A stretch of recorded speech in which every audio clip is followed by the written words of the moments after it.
ہم نے جو ٹی او آرز بنائے تھے اس میں چیف جسٹس اور سپریم کورٹ کے ججز شامل ہوں گے، اور جب چیف جسٹس یہ کہیں گے کہ ہم نے یہ تفتیش کرنی ہے اور اس تفتیش کے لیے ہمیں جو ٹول چاہیے، ان ٹولز میں سے ایک ٹول آپ کا یہ ایفیڈیوٹ بھی ہے، تو مجھے بتائیے کون اس سے انکار کر سکتا ہے؟ پھر کیسے کوئی کہے گا کہ نہیں جی میں نے یہ ٹول آپ کو تو مہیا نہیں کرنا، کیونکہ جب وہ یہ کہے گا تو بذات خود ہم سب کی نظریں اس کی طرف اٹھنی شروع ہو جائیں گی۔ تو پھر اور یہ جو دوسرا مطالبہ ہے کہ وزیر اعظم اور ان کے اہل خانہ، وزیر اعظم کا تو نہیں، ان کے بچے 3 ماہ میں اپنا نام کلیئر کرائیں، اپنی تحقیقات کرائیں، اور اس کے بعد 1 سال میں باقی سب کی ہو جائے، تو اکراس دا بورڈ کی بات ضرور ہو رہی ہے، مگر پہلے وزیر اعظم کے بچے، اس کو بھی انڈورس کرتے ہیں آپ؟ اس معاملے کو، اس مطالبے کو بھی سمجھتے ہیں آپ ریزنیبل ہے؟ میں نے آپ سے عرض کیا ہے کہ اب کمیشن جو ہے اس کو میں یہ ڈکٹیٹ نہیں کر سکتا، اپوزیشن ڈکٹیٹ کر سکتی ہے، تو بالکل اچھی بات ہے، اپوزیشن کے پاس کوئی ایسا اختیار ہے کہ وہ کمیشن سے کہیں کہ جناب آپ نے اس کام کو اتنے وقت میں مکمل کرنا ہے۔ ہم نے تو کمیشن پر کوئی پابندی نہیں لگائی، وہ 3 دن میں کر لے اپنے کام کو۔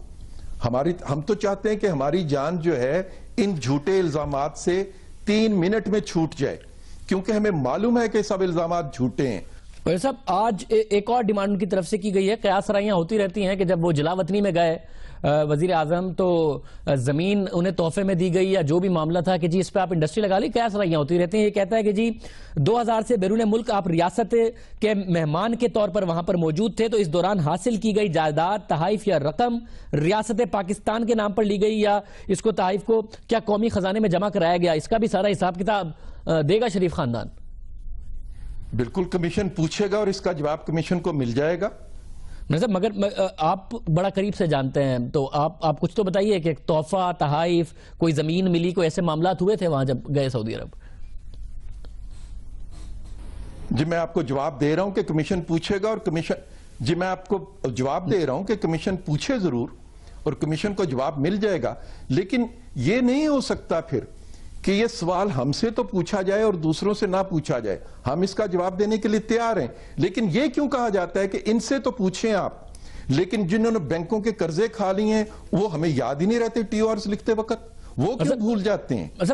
اس میں ہے کہ باقی سب سے بھی دیکھیے، مگر ٹھیک ہے آپ جو قرضوں ورضوں کی بات کر رہے ہیں، پھر نون لیگ وہ ترین صاحب کی طرف اشارہ کرتی ہے۔ میں پھر کہہ رہا ہوں کہ اس سے پی ٹی آئی کا کیس، تحریک انصاف کا کیس جہانگیر خان ترین صاحب کی وجہ سے کمزور ضرور ہوتا ہے، مگر حکومت کا کیس اس سے سٹرونگ نہیں ہوتا۔ اور پرویز جی صاحب، میں ایک اور معاملہ ہے، سوشل میڈیا پر بڑا چرچا ہے آپ کے ایک بیان کی وجہ سے، اور وہ میں عوام کو ذرا دکھانا چاہتا ہوں کیا کہا تھا پرویز جی صاحب نے، پھر ذرا ٹاپ ٹرینڈ ہے پرویز جی صاحب اس بیان کی وجہ سے، وہ کیا تھا ذرا سنیے۔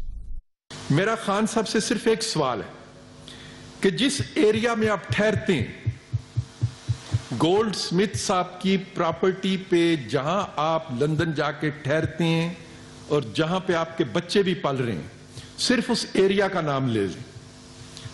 میں اس ایریا کا نام نہیں لوں گا کیونکہ مسلمان کے زبان پہ وہ نام آ جائے تو وضو کرنا پڑتا ہے، صرف اتنا بتاتا ہوں آپ کو۔ لیکن خان صاحب سے پوچھئے گا اس ایریا کا نام کیا ہے، خان صاحب اگر وہ نام بتا دیں تو انہیں بھی وضو کرنا پڑ جائے گا، اگر وہ وضو کرنے پہ یقین رکھتے ہوئے تو۔ اگر آپ سوشل میڈیا پر ہیں، ٹویٹر پر ہیں، بڑے بڑے ٹرینڈ بنے ہوئے ہیں پرویز رشید صاحب کے کہ کون سی جگہیں جہاں پر جانے سے وضو ٹوٹ سکتا ہے، اور بھی بہت زیادہ اظہار مذاق چیزیں ہو رہی ہیں، مڈل سیکس ہے، ہیم فیلڈ ہے، کون سی جگہ ہے، اور ایک لمبی چوڑی جگہ ہے ساری دنیا سے نکال کے لوگوں نے ریسرچ کی ہوئی ہے۔ پرویز رشید صاحب بہت اس حوالے سے ذرا بتائیں کہ کنٹروورسی کریٹ ہو گئی ہے، پورا بتا ہی دیں اب وہ کون سی جگہ ہے جہاں جانے سے، جس کا نام لینے سے وضو ٹوٹ جاتے؟ خان صاحب سے پوچھئے نا، میں نے کہا ہے خان صاحب سے پوچھئے، وہ نام لیں اپنے منہ سے۔ میں نے وہ بات خان صاحب کو کہی ہے، میں نے وہ بات خان صاحب کو کہی ہے، اور خان صاحب سمجھتے ہیں اس بات کو، اسی لیے تو وہ خاموش ہیں، اسی لیے تو بولتے نہیں ہیں وہ۔ نہیں صاحب، سوشل میڈیا پر جو ٹرینڈ بنے ہیں وہ خان صاحب کے نام سے نہیں بنے کہ کہاں کہاں جانے سے ان کا وضو ٹوٹ جائے گا، وہ سارے کے سارے آپ کے نام سے بن گئے کہ کہاں کہاں پرویز رشید صاحب جائیں گے یا نام لیں گے تو ان کا وضو ٹوٹ جائے گا۔ کوئی 150-200 نام لوگوں نے آپ کے نام سے کر دیے ہیں کہ جی یہاں نہیں جا سکتے، تو آپ بتا دیں پھر وہ کون سا ایک نام ہے جو آپ کے ذہن میں تھا؟ بچوں سے کہیے کہ جب وہ سوشل میڈیا پہ ہیں تو سرچ میں جائیں اور سرچ میں جا کے اس جگہ کا نام پڑھ لیں۔ بچے تو سرچ کر کے بہت ساری جگہ نکال لائیں، آپ بتا دیں آپ کے ذہن میں کون سی جگہ ہے وہ ٹوٹ جاتا ہے جس کا نام؟ دیکھیے میں نے ایک لائٹر سائڈ پہ مزاح میں ایک بات کی اور خان صاحب اس مزاح کو سمجھ گئے اور انہوں نے اس کا جواب نہیں دیا کیونکہ انہوں نے مزاح کو انجوائے کیا ہوگا. دیکھیں آپ ابھی بات کر رہے ہیں تو آپ کے چہرے پر لکھا ہے کہ آپ لائٹر نوٹ پہ کر رہے ہیں، مگر اس پریس کانفرنس میں آپ کے چہرے کا غصہ بتا رہا تھا کہ لائٹر سائڈ پر نہیں کر رہے. ایسا تو نہیں ہے آپ نے پولیٹیکل پوائنٹ سکورنگ کے لیے ایک بات کی تھی، اب بیک فائر کر گئی اور سوشل میڈیا پر آپ ٹاپ ٹرینڈ بنے ہوئے؟ نہیں، میرا نہیں خیال کہ وہ بیک فائر کر گئی، مشہور ہو گئی ہے، اس کی شہرت بہت ہوئی ہے. شہرت کوئی اس طریقے سے نہیں ہوئی کہ جس پر بہت خوش ہوا جائے کہ کوئی کہہ رہا ہے کہ آپ شاید مڈل سیکس کا کہہ رہے ہیں، پھر لوگ کہتے ہیں کہ بھائی وہاں پر تو ہیتھرو ایئرپورٹ ہے، وہاں تو میاں نواز شریف بھی لینڈ کرتے ہیں، پھر وہ بھی بات کرتے ہیں، ان کا بھی وضو ٹوٹ جاتا ہوگا. طرح طرح کی باتیں ہو رہی ہیں، ایسی ایسی باتیں ہو رہی ہیں سر. چلیے یہ میں آپ کو بتا دیتا ہوں کہ وہ مڈل سیکس میں نہ رہتے ہیں اور نہ میں نے مڈل سیکس کی طرف اشارہ کیا ہے. جیسے پھر یہ بھی بتا دیں پھر کس طرف اشارہ کیا تھا. بات ختم کریں، کنٹروورسی ختم کریں پرویز رشید صاحب. نہیں، سوشل میڈیا پہ میں انجوائے کرتا ہوں اس طرح کی باتوں کو، لیکن مجھے اپنے بچوں کی ذہانت جو ہے اس کا بھی امتحان لینا ہے. میں دیکھتا ہوں کہ بچے اس جگہ کو لوکیٹ کرتے ہیں کہ نہیں کرتے. پکی بات ہے آپ انجوائے کر رہے ہیں، یہ آپ کی کلاس سی ہو رہی ہے، پکی بات ہے کہ آپ واقعی انجوائے کر رہے ہیں اس سارے معاملے کو. میں انجوائے کرتا ہوں اس لیے کہ جس کو انجوائے کرنا تھا اس نے بھی انجوائے کیا اور میں نے بھی اس کا لطف لیا ہے. ویسے میں اچھی طرح دیکھ چکا ہوں کہ میری اپنی سمجھ سے باہر ہے کہ کون سی ایسی جگہ ہو سکتی ہے دنیا میں جس کا نام لینے سے وضو ٹوٹ جاتا ہو. تو آپ بتا دیں، اگر آپ کا تجربہ بھی زیادہ ہے پھر آپ بتا دیجئے نا، جگہ کا نام بتا دیجئے، پاکستان کے عوام کو بھی پتا ہو.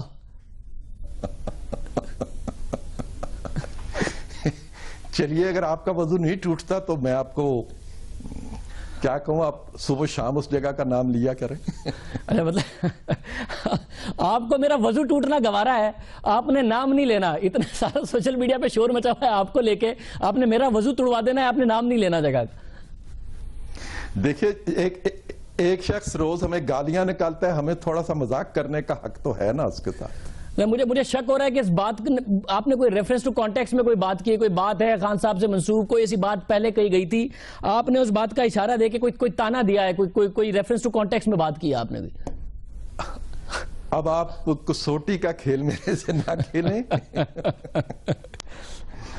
اس کو مذاق سمجھیں اور مذاق سمجھ کے انجوائے کریں. پرویز رشید صاحب بہت شکریہ. پرویز رشید صاحب ہمارے ساتھ موجود تھے، گفتگو ہو رہی تھی. پروگرام میں ایک بریک شامل کریں گے. اپوزیشن کے پاس اور کیا کیا آپشن ہے، اگر حکومت نہیں مانتی تو پھر اور کیا کیا ہو سکتا ہے، ہاؤس میں کیا ہو سکتا ہے، پارلیمنٹ میں، پارلیمنٹ کے باہر کیا ہو سکتا ہے، اس پر بات کریں گے ایک بریک کے بعد.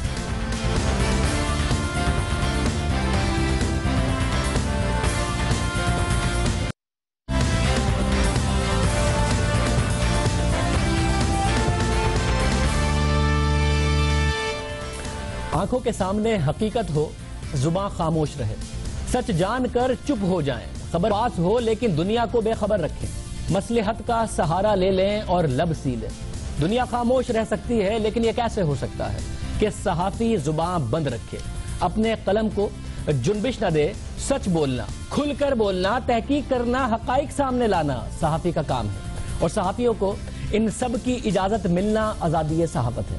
آج دنیا آزادی صحافت کا دن منا رہی ہے، اور کہنے کو تو پاکستان میں صحافت آزاد ہے، صحافی کے لب آزاد ہیں، لیکن کہنے کے بعد صحافی آزاد رہے، اس کی جان کو خطرہ نہ ہو، یہ ممکن نہیں. رپورٹرز وداؤٹ بارڈرز کی ورلڈ پریس فریڈم انڈیکس 2006 کے مطابق دنیا میں میڈیا کے خطرناک ممالک میں پاکستان چوتھے نمبر پر ہے، اور رپورٹ کے مطابق پاکستان میں 2 دہائیوں میں پیشہ ورانہ ذمہ داریاں نبھاتے ہوئے 115 صحافی اپنی جان دے چکے ہیں. 2016 کی یہ رپورٹ کہتے ہیں کہ آزاد میڈیا اور گڈ گورننس معاشی ترقی اور انسانی بہبود کے لیے ایک دوسرے کے ساتھ تعاون کرتے ہیں. مضبوط جمہوریت کے لیے نظام میں شفافیت ضروری ہے، اور شفافیت کے لیے آزاد میڈیا. پاکستان میں میڈیا کس قدر آزاد ہے، یہاں صحافیوں اور میڈیا کارکنان کو حقائق سامنے لانے کے لیے کیا قیمت چکانی پڑتی ہے.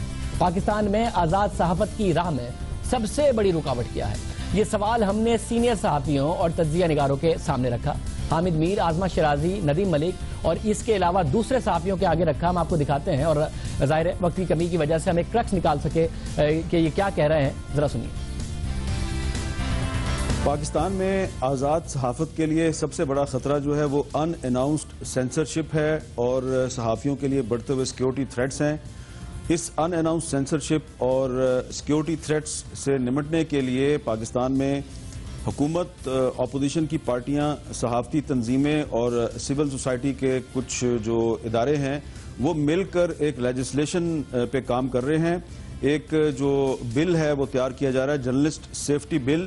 اس میں صرف جرنلسٹ شامل نہیں ہوں گے بلکہ میڈیا ورکرز جن کا تعلق ٹیکنیکل ڈپارٹمنٹ سے ہے ان کو بھی شامل کیا جائے گا. پاکستان میں سچ بولنے یا جو آزاد صحافت ہے اس کے رستے میں بہت ساری رکاوٹیں ہیں.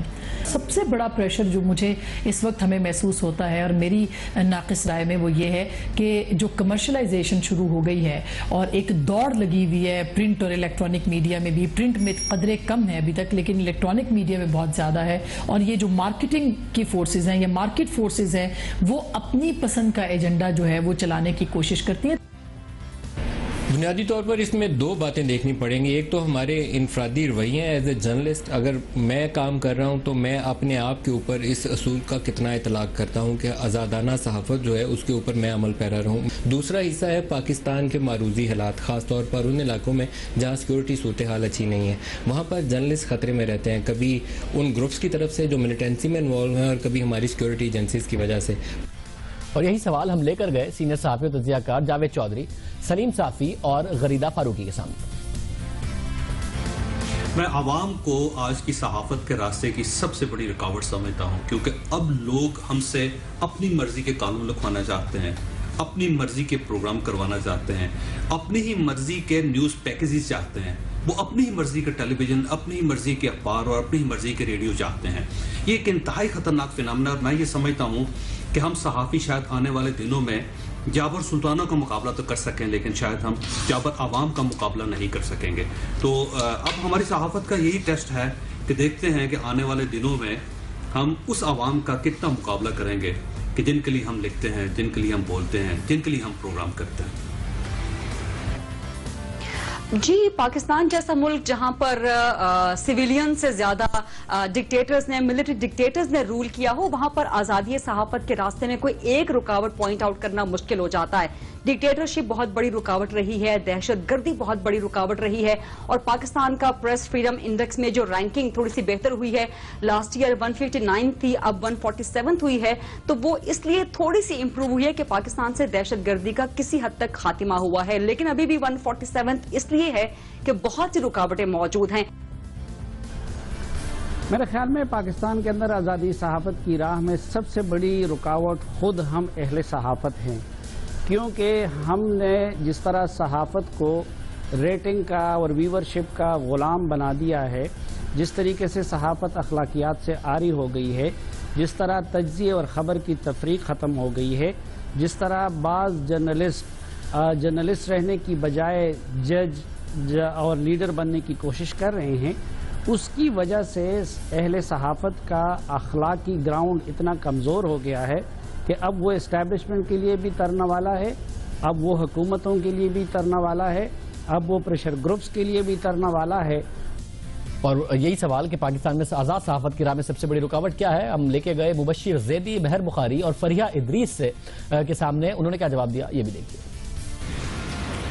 میرے خیال میں آزادی صحافت کی راہ میں جو سب سے بڑی رکاوٹ ہے وہ تو اطلاعات تک رسائی کا نہ ہونا ہے، اور جو سب سے بڑا ستم حالیہ برسوں میں یہ ہوا ہے کہ جو جزوی رسائی ملتی ہے، یعنی جسے ہم کہتے ہیں کہ ون سائیڈڈ انفارمیشن، وہ اتنی زیادہ آنی شروع ہو گئی ہے کہ ہم عوام کو مکمل تصویر دکھانے سے قاصر ہیں. لہٰذا یہی ہوتا ہے کہ ہم کسی ایک ادارے کی طرف سے جاری کردہ معلومات کو تو پیش کر دیتے ہیں لیکن اس کا دوسرا رخ نہیں دکھاتے، اور یہ میڈیا کو بڑی حد تک میڈیا کی ساکھ کو متاثر بھی کر رہا ہے. جس ملک میں ایک عام شہری کو زندگی، جان و مال کا تحفظ فراہم نہ ہو، وہاں خوف کا دھندا کرنے والے صحافیوں کو بآسانی ہدف بنائے رکھتے ہیں. ہم ہدف کل بھی تھے، ہدف آج بھی ہے. لیکن اگر اجتماعی طور پہ پوچھا جائے تو ایجنٹس جو ہیں، اسٹیٹس کو کے ایجنٹس، وہ سب سے بڑی رکاوٹ ہیں پاکستان میں صحافت کے لیے، اور اس میں اسٹیبلشمنٹ بھی موجود ہے، سیاسی جماعتیں بھی موجود ہیں، اور چینل کے مالکان بھی موجود ہیں. سب سے پہلے تو اگر خود صحافی کو تعین کرنا پڑے گا کہ وہ ایک دیانتدار صحافی ہے یا نہیں. جب ایک دیانتدار صحافی ہو، ڈیڈیکیٹڈ ہو، آنسٹ ہو، پھر آپ کو اس کو وہ ماحول دینا ہے جہاں پر وہ آزادی کے ساتھ، دیانتداری کے ساتھ اپنا کام کر سکے. ملک کے نامور صحافیوں کی رائے آپ نے سنی، اس امید کے ساتھ کہ پاکستان میں صحافت آزاد ہو، ہم آپ تک آزادانہ سب انفارمیشن پہنچائیں. آج کے پروگرام سے یاد دیجیے. اللہ حافظ.